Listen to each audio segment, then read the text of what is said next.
The throne room of Morvain had never been so silent. Rhiannon pressed herself against the cold stone pillar in the musician's gallery, her breath catching in her throat as she watched the scene unfold 3 stories below. The entire noble court had assembled, their faces turned toward the dais where Alpha King Davros stood like a statue carved from midnight and marble.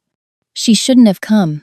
Every fiber of her being screamed at her to run, to hide in the laundry quarters where she had spent the last week avoiding this exact moment. But Davros had not sent for her. No message, no whispered explanation through trusted servants.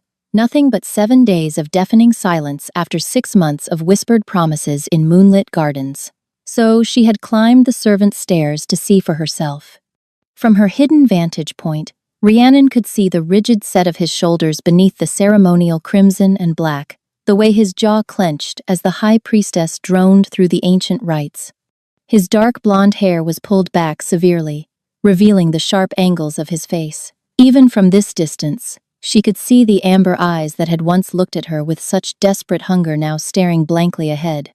For half a year, she had known another side of him. The man who had traced the curve of her spine in the darkness of the archives. The man whose voice broke when he whispered her name. The man who had bitten her shoulder blade in a claiming so secret, so forbidden, that she had worn high-neck dresses ever since to hide the mark from curious eyes. When I settle the council's demands, he had promised, his lips against the claimed skin, I will announce you. Common-born or not, you are my fated mate, Rhiannon. Nothing in this world or the next can change that. She had believed every word. Her hand moved unconsciously to her lower abdomen, where an even more dangerous secret grew. A secret she had been waiting for the right moment to tell him. Tonight, she had thought. After this farce of a ceremony, when he came to her as he always did, she would tell him about the child. Their child.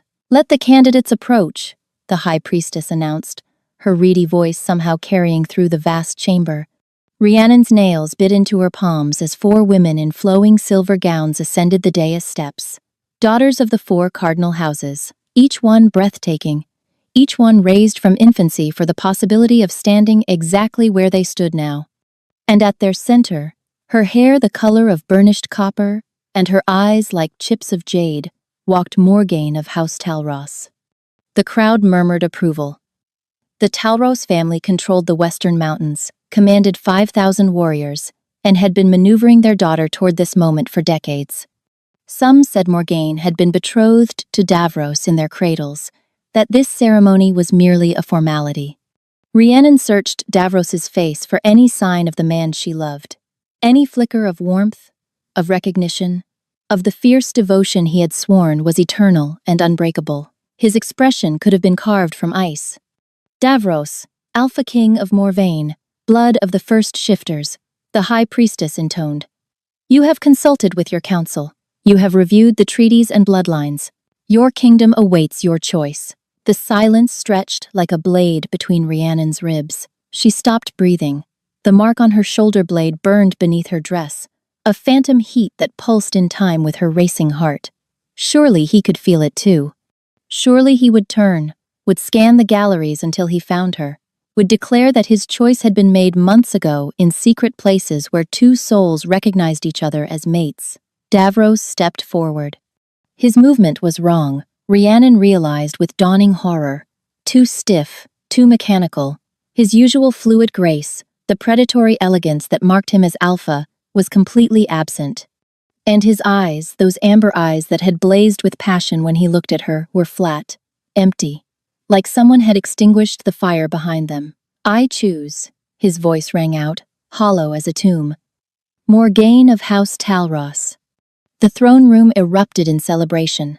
Rhiannon felt the world tilt sideways. Nobles embraced, cheering.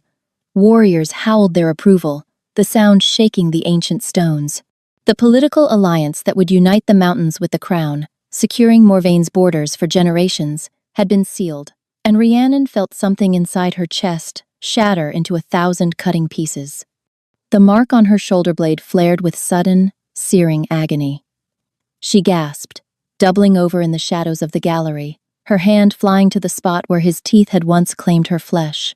It felt like her skin was being flayed from her body, like the claiming itself was being ripped away, Through tear-blurred vision, she watched Davros take Morgaine's hand, watched him raise it to his lips in the traditional gesture of acceptance, watched the copper-haired woman smile with cold triumph while the man Rhiannon loved showed absolutely nothing at all. He didn't look for her in the crowd.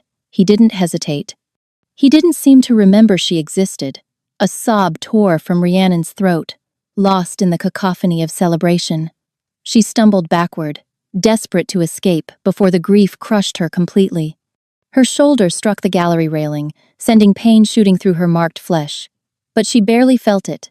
She had to get out, had to run, had to flee before she collapsed, and someone found the common serving girl who had been foolish enough to believe an alpha king could love her. I know this story is getting intense, but my older sister told me I'd never reach 1,000 subscribers before this week ends. She said my stories aren't good enough, that I'm wasting my time. Please, if you're enjoying this, hit that subscribe button and help me prove her wrong. It would mean everything to me. Now, back to Rhiannon's story. The servants' corridors were blessedly empty, everyone having abandoned their duties to witness the choosing. Rhiannon ran through them blindly, one hand pressed to her burning mark, the other wrapped protectively around her belly. His child. She was carrying his child while he stood before the kingdom and chose another woman. She wouldn't stay to watch him wed Morgaine, wouldn't remain in the castle where she had given him everything, her body, her heart, her foolish, desperate belief that a laundress's daughter with a gift for reading ancient texts could ever truly hold an alpha king's heart. Rhiannon reached the tiny closet she called a chamber and began packing with shaking hands. A few dresses, her mother's jade hairpin, the ginger root she'd been chewing for the morning sickness that plagued her. She paused at the narrow window, looking out at the celebration bonfires being lit across the capital. Somewhere in that throne room, Davros was accepting congratulations for his wise political choice. Morgaine was probably already planning their coronation wedding. And no one, not a single soul in this entire kingdom knew that the Alpha King's true mate was disappearing into the night with his heir growing in her womb. Rhiannon pressed a kiss to her fingertips, then touched them to the cold glass. "Goodbye, my love," she whispered to the darkness. "May your politically advantageous marriage bring you everything you chose over us." Then she pulled her cloak tight and vanished through the servants' gate, swallowed by the winter night. She didn't see the figure watching from the tower window above. She didn't see the amber eyes suddenly flare with desperate, confused awareness. And she didn't hear the howl of pure anguish that split the sky moments later, a sound so raw, so broken, that wolves across the kingdom lifted their heads in shared, instinctive grief. By the time Davros reached her empty chamber, his heart pounding with inexplicable panic he couldn't understand, Rhiannon was already gone. 4 months later, the village of Millbrook had almost stopped asking questions about their newcomer. Rhiannon had arrived in the dead of winter, a young widow fleeing grief, she'd claimed.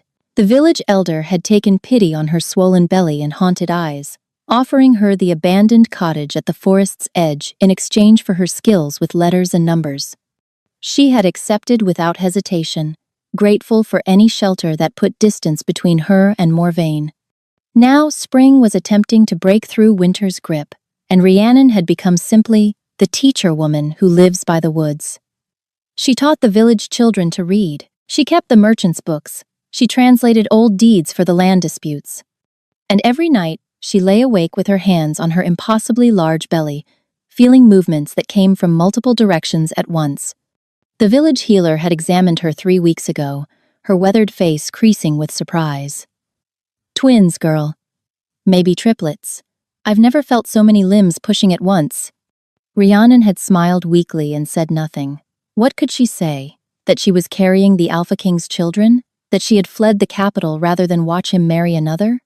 That the claiming mark on her shoulder blade still burned every single night, keeping her awake with pain that should have faded months ago? Among wolfkind, rejection severed the bond completely. The mark should have disappeared within weeks, leaving only smooth skin and bitter memories. Instead, hers pulsed with heat that never faded. It ached when the wind blew from the east, from the direction of Morvain, and sometimes, late at night when exhaustion finally claimed her, she could swear she felt something through it. A presence, a searching, a desperate, clawing need that wasn't her own. But that was impossible. Davros had chosen Morgaine. The bond between them should have dissolved the moment he made that choice. Unless the bond had never been truly severed at all, Rhiannon pushed the thought away. False hope was more poisonous than any herb in her garden. Mistress Rhiannon! The voice at her door belonged to young Pip, the miller's son. Travelers from the capital. They're at the tavern with news. Rhiannon's heart seized. What news? The Alpha King, Pip breathed, his eyes wide with fear and excitement. They say he's gone mad. The world tilted beneath Rhiannon's feet. She gripped the doorframe to steady herself. Mad? Pip nodded vigorously. The travelers say he's torn apart half the kingdom searching for someone. A woman. No one knows who she is. Only that the king will destroy anyone who stands between him and finding her. Rhiannon's hand moved to her belly. The babies, because yes, there were definitely more than one, kicked sharply, as if responding to the mention of their father. They say crops are failing in the southern provinces, Pip continued breathlessly. Wolves have gone feral, attacking livestock in broad daylight. The king's own guard has been deployed to every village within 300 miles, questioning everyone, searching every house and barn. Searching for what? Rhiannon whispered. For her. Whoever she is, she must have done something terrible to make the king act this way.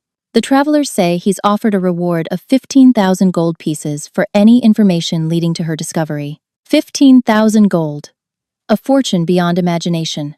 Enough to make anyone betray anyone else. Rhiannon forced her expression to remain neutral. The affairs of kings don't concern simple folk like us. Thank your father for the news. But after Pip had gone, she sank into her chair with trembling legs. He was searching for her, but why? Why would Davros search for a woman he had publicly rejected? Why would he tear his kingdom apart for a lover he had discarded without a second glance? Unless something had been terribly, impossibly wrong that night. Unless the cold emptiness in his eyes had been something other than indifference. Movement at the tree line caught her attention through the window. Rhiannon's breath stopped. A wolf stood between the ancient oaks, massive, silver gray, its amber eyes fixed on her cottage with an intelligence that was anything but animal. As she watched, frozen in terror, another emerged beside it, then another. 5 wolves, their gazes locked on her door. They had found her. The mark on Rhiannon's shoulder blade exploded with heat. She gasped, stumbling away from the window as agony radiated through her body. This wasn't the dull burn she'd grown accustomed to. This was searing, overwhelming, as if someone had pressed a brand directly against bone. And beneath the pain, she felt something else. A presence, massive and desperate, pushing against the edges of her consciousness. Familiar, terrifying, impossible. The babies kicked violently, movements coming from what felt like 4 different directions at once. No, Rhiannon breathed, both hands flying to her belly. No, no, no. He was here. Not just his wolves. Him. Rhiannon's eyes darted around her small cottage, calculating escape routes. The back door led to the forest, but if his wolves were already watching, they'd run her down before she made it 50 yards. The root cellar was hidden, but a wolf's nose would find her in minutes. She was trapped. The front door shuddered beneath a heavy knock. Rhiannon's heart stopped. The wolves she'd seen were in animal form they couldn't knock, which meant someone in human form stood on her threshold. Another knock, more insistent. Mistress Rhiannon, a male voice, unfamiliar. Please open the door. We mean you no harm. Rhiannon almost laughed at that. Wolves who hunted a pregnant woman across 4 months and 3 provinces meant her no harm. How reassuring. But she had no choice. Running was impossible. Hiding was futile. And if she didn't open the door willingly, they would simply break it down. She grabbed the iron poker from beside her hearth and moved toward the door. When she opened it, 3 men stood on her threshold. 2 were clearly warriors, their massive frames and alert postures marking them as the Alpha King's elite guard. But it was the 3rd man who drew Rhiannon's attention. He was older, his dark hair shot through with silver, his face weathered by decades of service, and his eyes, deep amber eyes that seemed to see straight through her, held something that looked almost like relief. "My lady," he said, and the title made Rhiannon flinch. I am Garrick, first beta to the Alpha King. We've been searching for you for a very long time. I think you've made a mistake, Rhiannon said, her voice steadier than she felt. My name is Rhiannon Moss. I'm a teacher and bookkeeper, nothing more. Garrick's expression shifted to something like sympathy. You are Rhiannon, daughter of Ilara the Laundress, formerly a translator in the Royal Archives. You bear the king's claiming mark on your left shoulder blade, and you carry his children in your womb. The poker trembled in Rhiannon's grip. How do you know about the mark? Because the king has described it in excruciating detail to every wolf in the realm. Because he hasn't slept more than an hour at a time in 4 months. Because he is systematically destroying everything he's built to find the mate who vanished without a trace. Garrick paused. May we come in? Rhiannon wanted to refuse, but her legs were shaking, her mark was burning, and the babies had gone unnaturally still, as if listening. She stepped aside. Garrick entered alone, leaving the guards at the door. He looked around her modest cottage, taking in the stacks of primers, the simple furniture, the narrow bed where she'd spent countless nights crying into her pillow. He didn't choose her, Garrick said quietly. Morgaine, I mean. He didn't choose her willingly. Rhiannon's knees nearly buckled. What? The night of the ceremony, someone slipped a compound into the king's wine. Something derived from wolf's bane mixed with crushed moonflower and other ingredients we still haven't identified. It suppressed his wolf, severed his connection to his instincts and his bond, made him suggestible. That's impossible, Rhiannon whispered. We thought so too, until the effects wore off 4 days later, and the king woke screaming your name. Garrick's voice hardened. He remembered nothing of the ceremony, nothing of choosing Morgaine. The first thing he did was run to find you. He didn't need to finish. Rhiannon sank into the nearest chair, her mind reeling. Drugged. He had been drugged. The empty eyes, the mechanical movements, the complete absence of recognition. It hadn't been rejection at all. It had been violation. Who did this? She demanded. We believe House Talros, though we can't yet prove it. Morgaine's family has wanted their bloodline on the throne for 3 generations. With you gone and the king bound to their daughter by witnessed oath, they would have everything they desired. Garrick knelt before her chair. My lady, the king is not well. The severed bond, the missing mate his wolf, has been fighting for dominance since the moment he regained his senses. If he doesn't find you soon, we fear he may go feral permanently. A wolf separated from its true mate for too long could lose itself entirely to the animal, becoming a mindless beast. And an alpha king with Davros's power going feral would become something monstrous, unstoppable. I can't go back, Rhiannon heard herself say. Morgaine, the Talros family, they'll kill me. They'll kill my children. Which is why I haven't told the king exactly where you are. Garrick withdrew a folded letter from his coat. This arrived at the castle 2 weeks ago. Rhiannon took the paper with numb fingers. The seal was broken, but she could see the Talros crest pressed into the dark wax. The message inside was brief. The false mate has been located in Millbrook. The problem will be eliminated before month's end. Long live Queen Morgaine. Rhiannon's blood turned to ice.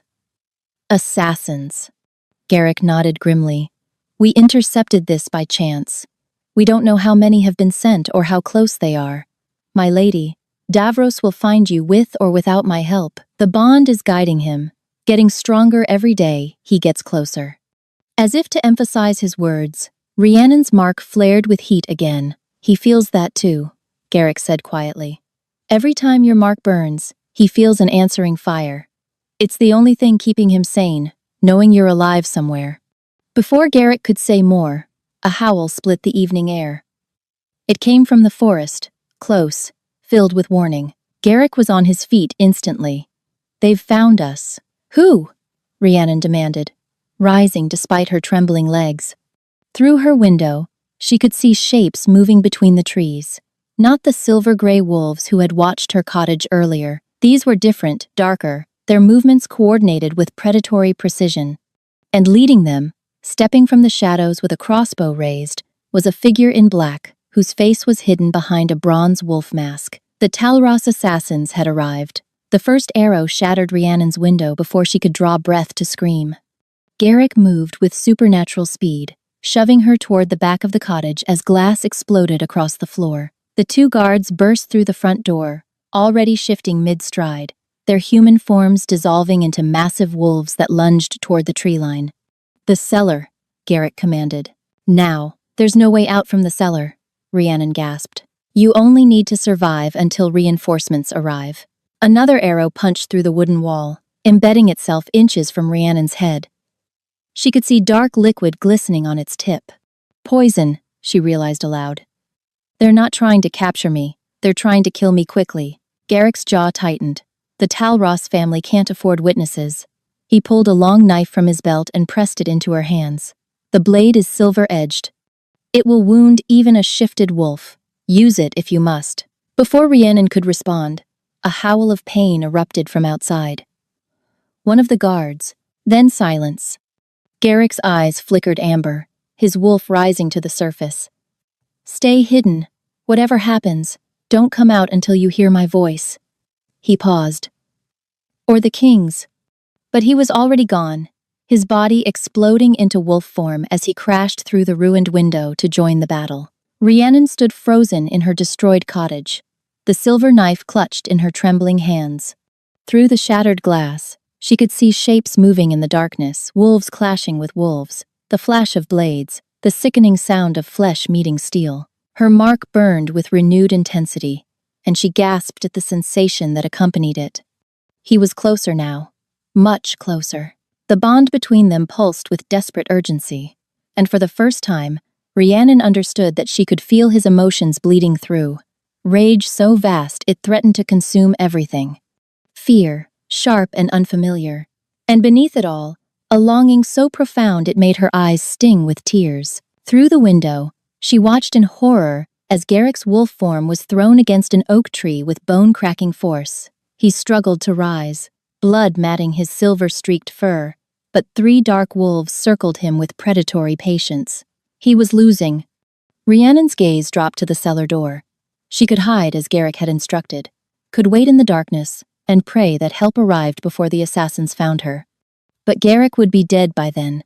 The guards were already silent, and she would be cowering underground while wolves died to protect her. No, she had spent 4 months running, 4 months hiding, 4 months letting fear dictate her every choice. Not anymore. Rhiannon dropped the silver knife and pressed her palms together. The power she'd kept suppressed since childhood stirred in her chest.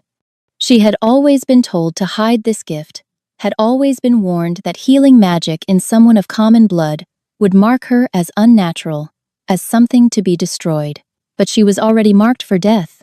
What did she have left to lose? Golden light bloomed between her hands, warm and pure and ancient. Rhiannon stepped through the shattered window into the chaos of battle. The effect was immediate. Every wolf in the clearing turned to stare at the heavily pregnant woman who glowed like a fallen star. The assassin wolves hesitated, their formation breaking as instinct warred with training. Rhiannon walked toward Garrick's fallen form, her bare feet leaving prints of light in the blood-stained earth. "You will not have him," she said, and her voice carried harmonics that weren't entirely human. "You will not have any of them." She knelt beside Garrick and pressed her glowing hands to his wounds. The beta gasped as healing energy poured into his broken body, knitting bone and closing gashes with impossible speed. One of the assassin wolves lunged toward her, jaws wide. The golden light around Rhiannon flared like a sunrise. The wolf was thrown backward with a yelp of pain, its dark fur smoking where the light had touched it. It scrambled to its feet and fled into the forest, followed by 2 of its packmates, but not all of them ran. The masked figure stepped into the clearing, crossbow raised. Unlike the wolves, this assassin was fully human, unaffected by the magic that had scattered the others. "Impressive," a female voice said from behind the bronze wolf mask. "The Talross family will be very interested to learn that the king's whore is a witch." Rhiannon's power flickered. The healing she'd poured into Garrick had cost her more than she'd realized, and her reserves were dangerously low. The babies kicked frantically, as if sensing danger. The assassin's finger tightened on the trigger, and then the forest exploded. Trees splintered like kindling as something massive crashed through the undergrowth. The ground shook with the force of its approach. The remaining assassin wolves scattered in pure terror. The masked woman spun toward the sound, her crossbow swinging to track the new threat. She wasn't fast enough. A wolf the size of a warhorse burst from the tree line, its fur black as midnight, its eyes blazing with golden fire. It moved with speed that defied physics, crossing the clearing in a single bound. Its jaws closed around the assassin's crossbow arm with a sickening crunch. The woman's scream was cut short as the massive wolf shook her like a rag doll, then flung her broken body into the darkness.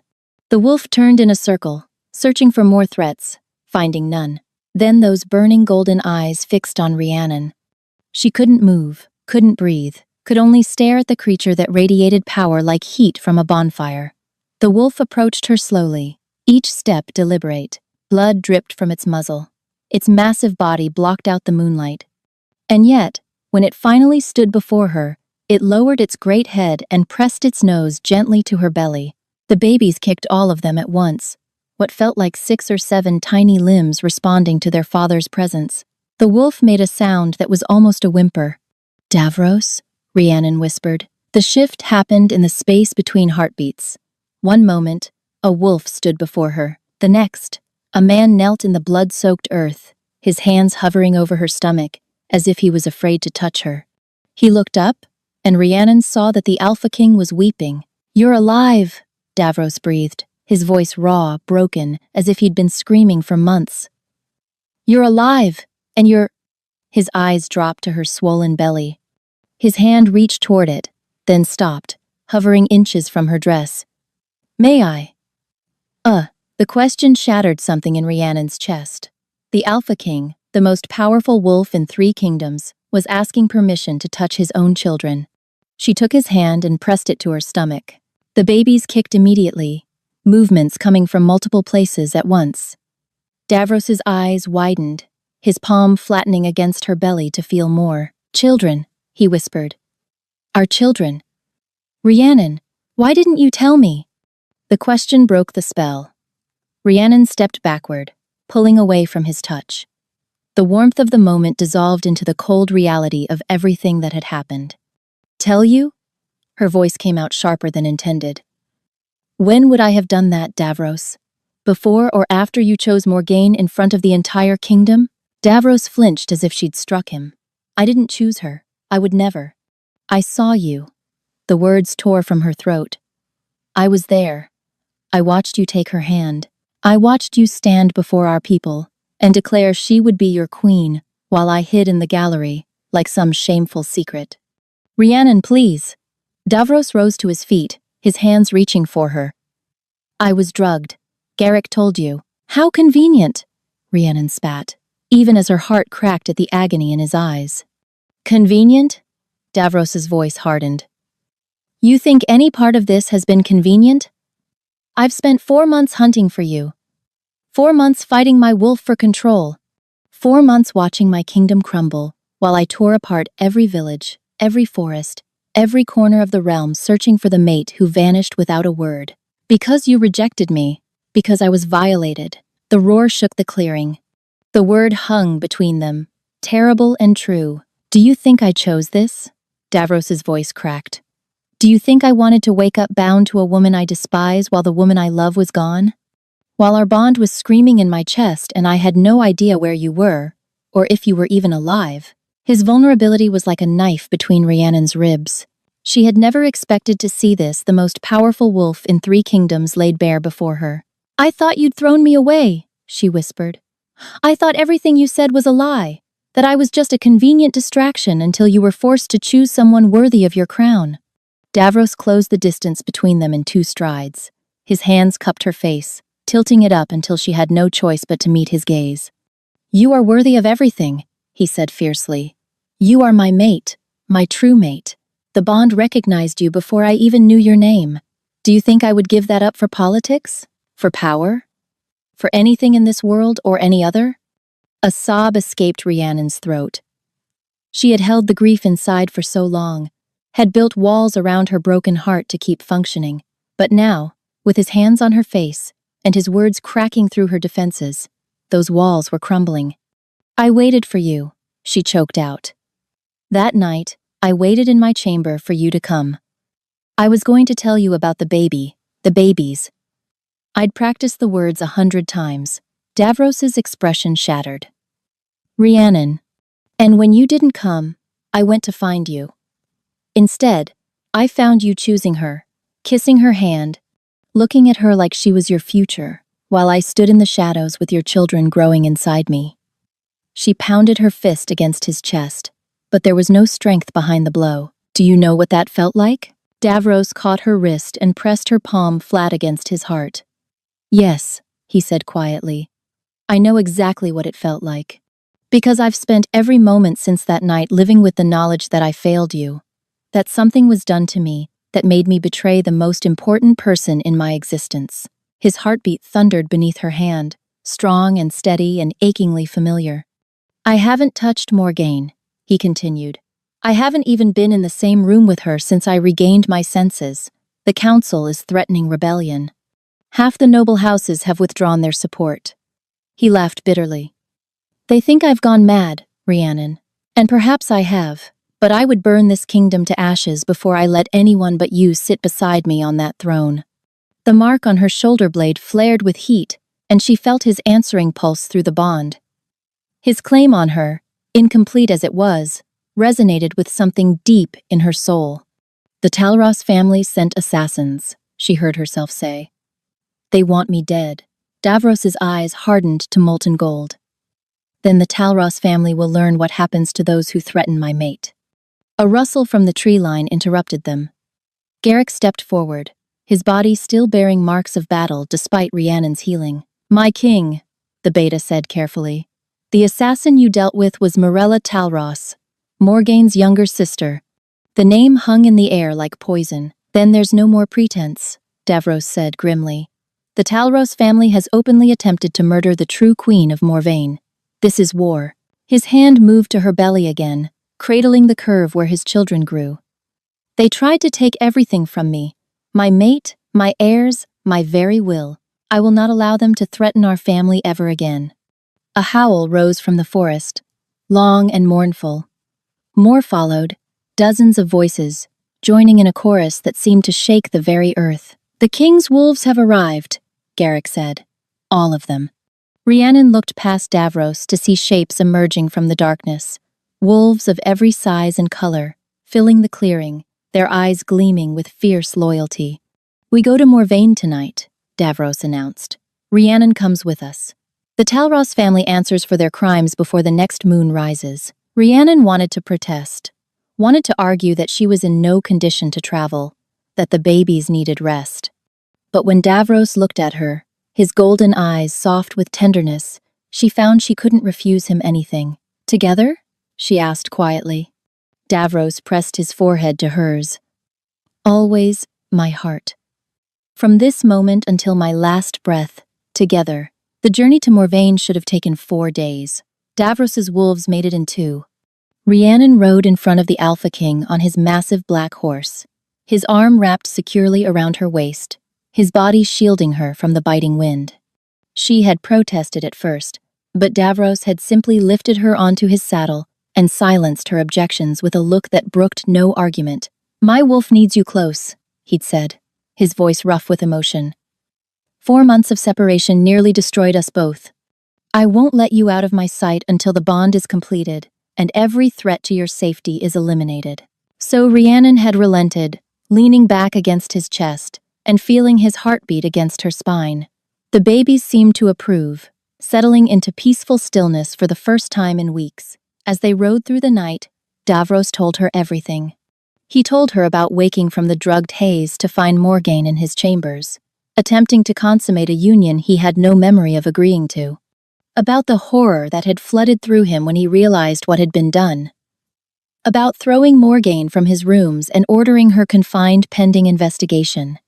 He told her about the search that had consumed every waking moment since. The wolves sent to every corner of the kingdom. The sleepless nights spent poring over maps and reports. The way his control had frayed with each passing day until his own advisors feared to be in the same room with him. My wolf knew you were alive, he murmured against her hair. The bond never fully broke. Every time I tried to accept that you might be gone forever, I would feel a pulse of warmth.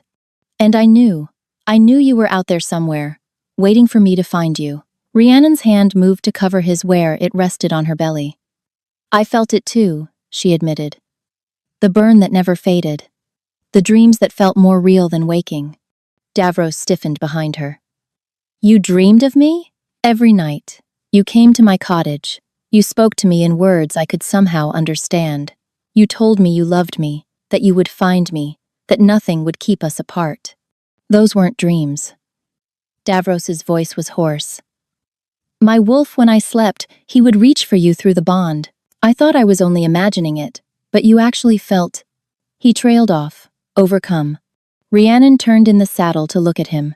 In the silver moonlight, she could see the shadows under his eyes, the gauntness of his cheeks, the evidence of months of suffering etched into every line of his face. We've both been through so much, she whispered. Apart when we should have been together. Davros's hand came up to cup her face. Never again, he vowed. Whatever comes next, we face it as one. He leaned down and pressed his lips to hers. The kiss was gentle at first, tender and questioning. But when Rhiannon's hand curled around the back of his neck, pulling him closer, something ignited between them. The bond roared to life. Rhiannon gasped against his mouth as sensation flooded through her. His emotions crashed into hers with overwhelming force. Love, desperate and all-consuming. Desire, barely held in check. And beneath it all, a fierce protectiveness that wrapped around her like armor. When they finally broke apart, both breathing hard, Davros's eyes were blazing gold. Soon, he promised, his voice rough with restrained need. When you're safe, when our enemies are destroyed, I will complete the bond properly, and you will never doubt my devotion again. They reached the outskirts of Morvain, as dawn painted the sky in shades of rose and gold. The capital city spread before them, its ancient spires reaching toward the heavens. But something was wrong. Smoke rose from several quarters of the city. The distant sound of shouting reached their ears. And on the great banner that flew above the castle gates, the royal crest had been replaced by the copper serpent of House Talros. No, Garrick breathed. They wouldn't dare. Davros's arm tightened around Rhiannon as a growl built in his chest. They've taken the castle. How is that possible? Rhiannon demanded. You've been gone barely 2 days. The Talros family has been planning this for months, perhaps years. They didn't just want me to marry Morgaine. They wanted to replace me entirely. A rider emerged from the city gates, galloping toward them at reckless speed. One of Davros's scouts, his face ashen with fear. My king, he gasped. The Talros family struck at midnight. They had allies within the guard. Lord Talros has declared himself regent, claiming you've gone mad. Lady Morgaine has been named queen. A snarl tore from Davros's throat. There's more, the scout continued. They've taken hostages. The servants who remained loyal to you. The guards who refused to bend the knee. They're to be executed at noon as traitors. He paused. All 42 of them. Rhiannon felt the blood drain from her face. Including the old translator who served in the archives, the scout said. The one who helped the lady during her time at court, Isadora. The name struck Rhiannon like a physical blow.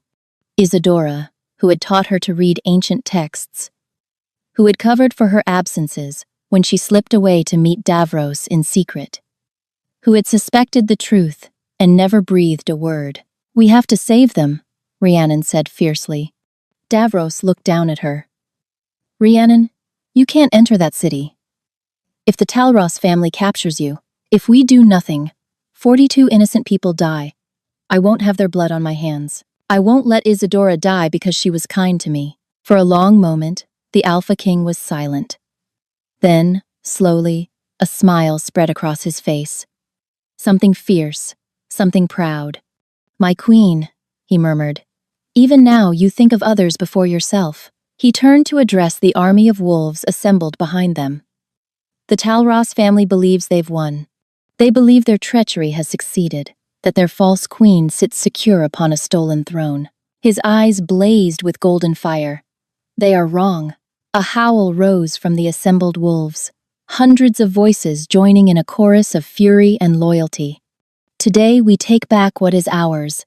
Today we show the traitors what happens to those who threaten our king, our true queen, and the heirs she carries. The army surged forward, a tide of fur and fang and righteous rage. And at its head, with his mate held close against his heart, the Alpha King rode to reclaim his throne. The battle for Morvain was brutal and brief. The Talros family had expected resistance. They had not expected an army of wolves driven by 4 months of rage and the primal need to protect their king's mate and unborn children. Rhiannon watched from a protected position on the hillside as Davros led the charge.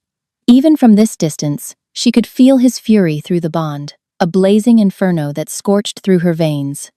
His wolf form was terrible to behold, a shadow of death that tore through the Talros defenders like parchment. Within an hour, the outer walls had fallen. Within 2, the castle gates lay in splinters. But as the sun climbed toward its noon peak, a messenger came running with news that turned Rhiannon's blood to ice. "My lady," he gasped. "Lord Talros has barricaded himself in the throne room with the hostages. He says if the king doesn't surrender, he'll execute them all." Starting with the old translator. Rhiannon was moving before she consciously decided to, ignoring the protests of the guards Davros had left to protect her. Her body ached from the journey, her back screaming with the strain of carrying multiple babies. But none of that mattered. She had to reach the throne room. The castle corridors were chaos. Bodies of fallen wolves littered the stone floors. The scent of blood hung thick in the air. But Rhiannon pushed through it all, following the pull of the bond toward where she knew Davros would be. She found him at the doors of the throne room, held back by Garrick and 3 other wolves. "You can't go in there," Garrick was saying. "It's exactly what Talros wants. If I do nothing, innocent people die," Davros replied, his voice ragged. "Davros," Rhiannon called out. He spun at the sound of her voice. "Rhiannon, what are you doing here? I told you to stay." "I know what you told me." She stopped before him, tilting her chin up defiantly. "And I'm telling you that I won't hide while others die in my place. This isn't your fight." "It became my fight the moment the Talros family decided I was an obstacle to their ambitions." Rhiannon placed her hand on his chest. "It became my fight the moment I fell in love with you." Davros's breath caught. In all their months together, through all their whispered conversations and stolen moments, neither of them had ever spoken those words aloud. "Rhiannon," he whispered. "I love you," she repeated, stronger now. "I loved you when I thought you'd betrayed me. I loved you through 4 months of exile and heartbreak. And I won't let that love make me a coward now." She turned toward the throne room doors. "Lord Talros," she called out. "I am Rhiannon, the woman your family has tried so hard to destroy. I'm coming in, alone." "Rhiannon, no." Davros grabbed her arm. She looked back at him. "Trust me, please." Something passed between them through the bond. Not words, but understanding, faith, and beneath it all, a desperate prayer. Davros released her arm. Rhiannon pushed open the doors and stepped into the throne room. The scene inside was worse than she'd imagined. 42 hostages knelt in a line before the raised dais, their hands bound, their faces pale with terror. Armed Talros soldiers stood behind them with blades drawn, and on the throne that should have belonged to Davros sat Lord Cedric Talros, his copper hair gleaming in the torchlight. Beside him stood Morgaine. "So, this is the creature that's caused so much trouble," Morgaine said, her lip curling with disdain. "A laundress's daughter with a swollen belly. How pathetic." Rhiannon ignored her, her gaze finding Isadora among the hostages. "Run, child," Isadora whispered. "Run while you can." "I'm done running." Rhiannon turned to face Lord Talros. "You want the king to surrender. I'm offering you something better." Talros's eyebrow rose. "And what might that be?" "Me." Rhiannon placed her hand on her belly. "The king's mate and his unborn heirs. Take me as your hostage instead. Release the others." "No!" The roar came from beyond the doors. Davros's anguish tore through the bond like shattered glass, but Talros was smiling. "An interesting proposition. Very well, I accept." "Father, wait," Morgaine interjected. "We should simply kill her now. Patience, daughter. A dead hostage has no value, but a living one, especially one carrying the royal heirs. Talros's smile widened. Guards, release the prisoners. Secure the girl. The hostages were cut free, stumbling toward the doors in confused relief. Isadora tried to reach Rhiannon, but soldiers pushed her back with the others. As rough hands grabbed Rhiannon's arms, she felt strangely calm. The bond with Davros pulsed with his panic, his rage, his desperate need to reach her. But beneath all of that, she could feel something else, the babies stirring within her, and with them, a power she'd never felt before. The children weren't just Davros's heirs. They were the product of a true mate bond, something that hadn't occurred in the royal bloodline for 6 generations. And those children, even unborn, carried magic of their own. Magic that was now awakening in response to the threat against their mother. Golden light began to emanate from Rhiannon's belly. Talros's eyes widened. What is this? The light spread, flowing through her limbs. But unlike the healing magic she'd used before, this was different. Wilder. More primal. This was the power of the wolf. Pain exploded through Rhiannon's body as bones began to shift. No, she gasped, falling to her knees. Not now. Please, not now. But the transformation wouldn't be denied. 4 months of suppressed change, held back by her own fear and resistance, demanded release. The baby's awakening power had triggered what she'd been fighting since the night Davros bit her. She was becoming a wolf.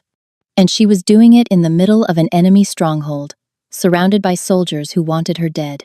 The throne room doors exploded inward.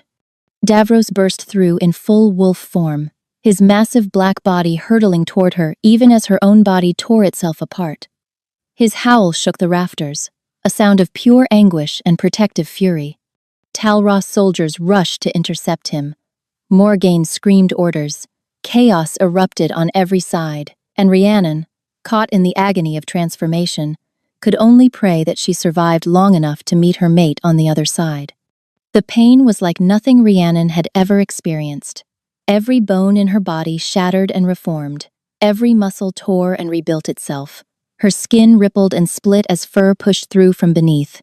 She screamed, but the sound that emerged was no longer human. Through the haze of agony, she was aware of Davros fighting his way toward her.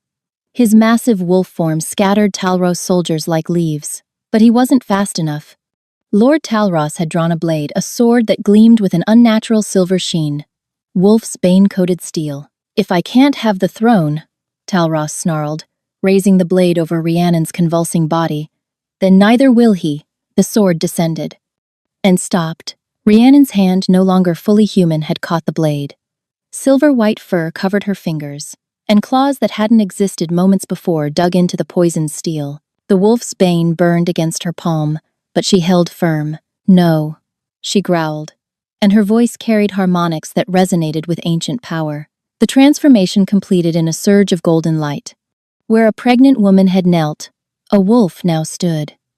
Her fur was the color of moonlight on snow, her eyes blazing with amber fire. She was smaller than Davros's massive form, but no less magnificent, and she was angry. Rhiannon lunged, her jaws closed around Talros's sword arm with savage precision. The lord screamed as bones crunched, the poisoned blade clattering to the floor. She shook him once, twice, then flung him aside. Across the hall, Morgaine shrieked, "Kill her! Kill them both!" But the remaining Talros soldiers were backing away.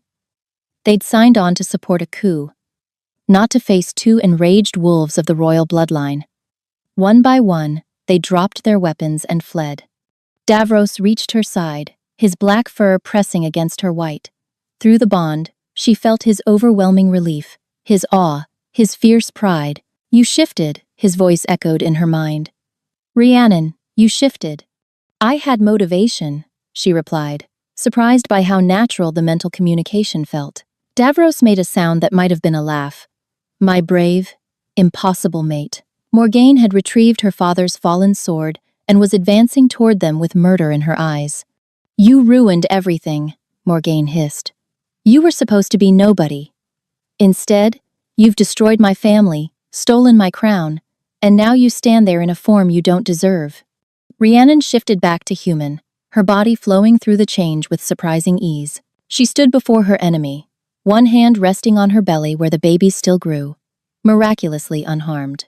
"I didn't steal anything," Rhiannon said quietly. "The bond between Davros and me was forged by fate, not ambition. Your family tried to break it with poison and lies. All you accomplished was proving that true mates can't be separated by the schemes of lesser wolves." Morgaine screamed and charged. She never reached her target. Davros's jaws closed around her wrist, forcing her to drop the sword. He shifted back to human form, holding the struggling Morgaine immobile, while his wolves flooded the hall to secure the remaining Talros family members. "Morgaine of House Talros," Davros announced. "You and your family are charged with treason, attempted murder of the true queen, and conspiracy against the crown. You will face judgment before the assembled packs." "You can't do this," Morgaine spat. "You chose me before the entire kingdom. I declared nothing." Davros's eyes blazed gold. "A puppet drugged into compliance is not a king making choices. The ceremony is void. It always was." Guards brought cloaks to cover them both. Davros wrapped Rhiannon in warm fabric with careful hands. "Are you hurt?" he asked quietly. Rhiannon paused, taking inventory. Her body felt different now, stronger, more alive. The constant ache that had plagued her was gone, replaced by a thrumming vitality. "I'm well," she said. "Better than well." Davros's hand found her belly, and his eyes widened as he felt movement from multiple distinct places. "The children," he breathed. "Children," Rhiannon corrected softly. "I think there are at least 3 of them, maybe 4. The transformation, I think it actually helped. Their magic triggered the change. They saved us all." Davros made a choked sound and pulled her into his arms. Through the bond, she felt the walls he'd built around his heart finally crumbling. "I thought I'd lost you," he whispered. "When Talros raised that sword." "I know." Rhiannon pulled back to cup his face in her hands. "But I'm here. I'm not going anywhere. Not ever again." Davros's eyes searched her face. "The bond," he said hoarsely. "It needs to be completed properly, if you'll have me." Rhiannon thought of everything they'd been through. The secret meetings, the whispered promises, the devastating betrayal that hadn't truly been a betrayal at all. The months of separation, the battle and the blood, and the terrifying, glorious moment when she'd embraced the wolf within. "I'll have you," she said. "I've always been yours, Davros, from the moment we met." He kissed her then, in front of the assembled wolves and the defeated Talros family and the hostages who were weeping with relief. When they broke apart, Davros tilted his head, baring his throat to her in the ancient gesture of a wolf offering himself to his mate. "Claim me," he said. "Make it complete." Rhiannon understood instinctively what to do. Her wolf rose within her, guiding her movements as she pressed her lips to the spot where his neck met his shoulder.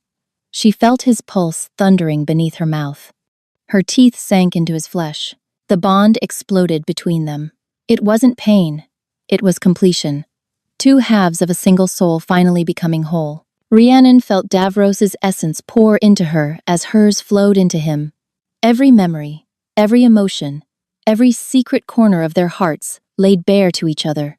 She saw the night of the ceremony through his eyes, not the empty puppet she'd witnessed from the gallery, but the horror of waking 4 days later with no memory of what he'd done. She felt the desperation of his search, the way his wolf had howled in anguish every night, the slow descent toward madness as days turned to weeks and weeks to months with no sign of her. She felt his terror when he'd seen Talros raise that sword over her convulsing body, felt the way his heart had stopped in his chest, the way his wolf had screamed with primal fury, driving him forward with strength he didn't know he possessed. Felt the overwhelming relief when her transformation had completed, and she'd stood before him, magnificent and powerful and alive. She saw herself through his eyes. Not a nobody servant, but a woman of extraordinary courage and compassion. The translator who had captivated a king with her brilliance and fierce spirit. The mother of his children, his fated mate, chosen by destiny itself, the most precious soul in his entire existence. And he saw himself through hers. Not a king who had failed her, but a man who had fought against impossible odds to find her. who had torn his kingdom apart rather than accept a false mate, who loved her with a ferocity that transcended poison and politics and even death itself, a man worthy of the love she'd never stopped feeling, even in the darkest moments of her exile. When Rhiannon finally released him, they were both trembling. "My queen," Davros breathed, pressing his forehead to hers. "My king," she answered. Around them, wolves began to howl, a celebration of victory, of justice, of a true mate bond, finally, completely, eternally sealed. In the weeks that followed, the Talros family faced judgment before the assembled packs of Morvain. Lord Cedric was executed for his crimes, his final moments spent begging for a mercy he'd never shown to others. Morgaine was exiled to the frozen wastes beyond the northern border, stripped of her name and her wolf, condemned to live out her days as the nothing she'd once accused Rhiannon of being. The kingdom healed slowly but surely. The crops that had withered under the weight of their alpha's suffering began to grow again. The wolves who had grown feral, driven mad by the broken bond between their king and his true mate, returned to their senses as the completed bond radiated peace and stability throughout the realm. The people of Morvain celebrated their true queen with a joy that surprised Rhiannon. She'd expected suspicion, even hostility, from those who'd witnessed the ceremony and believed her an interloper. Instead, she found acceptance. The wolves could feel the truth of the bond between her and Davros. They could sense that this was what fate had always intended. And on a warm spring evening, as the sun set over Morvain, in shades of gold and rose, Rhiannon gave birth to triplets. 2 boys with their father's dark blonde hair and their mother's healing gift. A girl with silver-white fur when she shifted, and eyes that already gleamed with amber fire. Davros held his children with tears streaming down his face, his massive warrior's hands impossibly gentle. "Thank you," he whispered to Rhiannon, who lay exhausted but radiant in their bed. "For fighting for us, for believing even when I gave you every reason not to." Rhiannon reached up to touch his face, her fingers tracing the claiming mark on his throat, the mark that matched the one on her shoulder blade, both now healed into beautiful silver scars that proclaimed their bond to all who saw them. "I never stopped believing," she said softly. "Even in the darkest moments, something inside me knew. We were always meant to find our way back to each other." Davros leaned down to kiss her, their children nestled safely between them. "Always," he agreed. "In this life and every life that follows, you are my heart, Rhiannon, my mate, my home." Outside their window, the wolves of Morvain lifted their voices in a howl of joy. And in the great tapestry of the kingdom's history, a new chapter was woven. The story of a laundress's daughter who became a queen, of an alpha king who tore apart his realm to find his true love, of a bond that couldn't be broken by poison or politics or even the cruelest twists of fate. They had found each other against all odds, and they would never be parted again. Thank you so much for reading. If this story touched your heart, please subscribe and share it with someone who loves alpha romance. Your support means the world to me and helps me keep creating stories like this one. Until next time, may you all find your fated mate.